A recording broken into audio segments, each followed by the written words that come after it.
Hola, el día de hoy veremos el tema de gas ideal. Acompáñame en este video.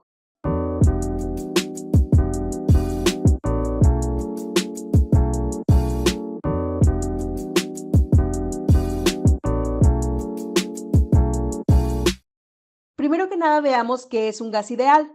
Un gas ideal es un modelo teórico que describe el comportamiento de los gases en condiciones ideales. Veamos cuáles son las suposiciones que necesitamos hacer para considerar un gas ideal. Primero que nada, las moléculas son partículas puntuales, es decir, que no tienen volumen. La segunda suposición es que no hay fuerzas intermoleculares. Esto quiere decir que las moléculas entre ellas no tienen ninguna interacción de atracción o repulsión. En el tercer punto tenemos que las colisiones son elásticas. Esto quiere decir que a pesar de que las moléculas choquen entre ellas, no hay ninguna deformación o modificación en cuanto a su desplazamiento.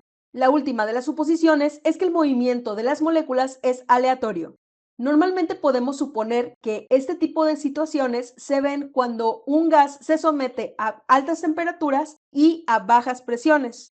Veamos la fórmula que vamos a utilizar para este tipo de ejercicios. La fórmula es P por V es igual a N por R por T. Vamos a ver qué significa cada una de estas letras. Primero que nada, la P indica la presión y esta puede medirse en atmósferas, pascales, kilopascales, torricellis, PSIs, etc. En el caso de la V, este indica el volumen. Se puede medir en litros, en metros cúbicos, en pies cúbicos, etc. La N indica la cantidad de moles. Esta puede medirse en mol o en libra-mol para el sistema inglés. La R es la constante del gas. Esta no va a modificarse y se debe adaptar de acuerdo a las unidades que vamos a utilizar. Algunas de estas constantes son 0.0821 atmósferas litros sobre mol Kelvin o bien 8.314 joules sobre mol Kelvin o bien 10.73 PSI por pie cúbico entre libra-mol Rankine. Finalmente, la T indica la temperatura absoluta. Esta solamente puede medirse en Kelvin para el sistema internacional o en Rankine para el sistema inglés. Existen algunas condiciones especiales de temperatura y presión que podemos indicar por ciertas letras. Veamos aquí. Primero que nada, TPE quiere decir temperatura y presión estándar. Esto se encuentra a 0 grados Celsius y una atmósfera. También podemos encontrar TPN, que es temperatura y presión normal. Esto es a 20 grados Celsius y una atmósfera. Veamos entonces algunos ejemplos de este tema. Un gas ocupa un volumen de 3 litros a una presión de 2 atmósferas y una temperatura de 300 Kelvin. ¿Cuántos moles hay? Tenemos como datos el volumen de 3 litros, la presión de 2 atmósferas, la temperatura de 300 Kelvin y la constante de gas que es 0.0821 atmósferas litros sobre mol Kelvin. La fórmula que vamos a utilizar es PV igual a nRT. Vamos a despejar en este caso la N, por lo tanto, primero vamos a invertir la fórmula nRT igual a P por V y lo que nos estorba a la cantidad de moles es la R y la T. Por lo tanto, lo vamos a pasar del otro lado con la operación contraria, que sería división. Entonces, los moles va a ser igual a la presión por el volumen entre la constante de los gases por temperatura.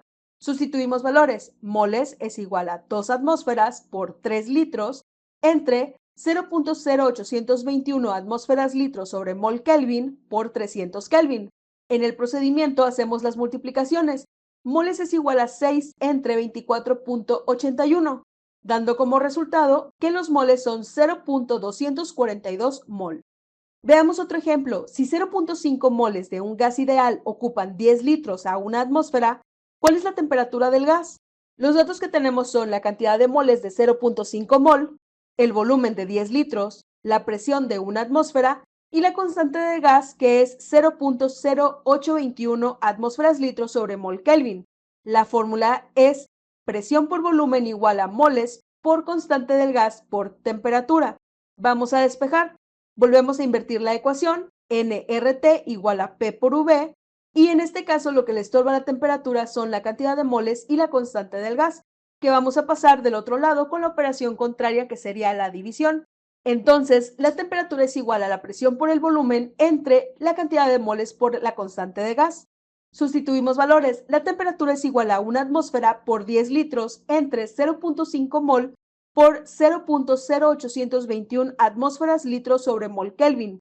En el procedimiento tenemos que la temperatura es igual a 10 entre 0.04105. El resultado es que la temperatura es igual a 243.6 Kelvin. Espero que esto resuelva tus dudas con respecto al tema de gas ideal. Recuerda que si quieres aprender más sobre matemáticas, física y química, te recomiendo estar pendiente de mis próximos videos. También te invito a seguir mi contenido y ver los ejercicios que te dejé de este tema en TikTok e Instagram en @leyentrenúmeros. Te leo los comentarios y nos vemos en el próximo video. Bye.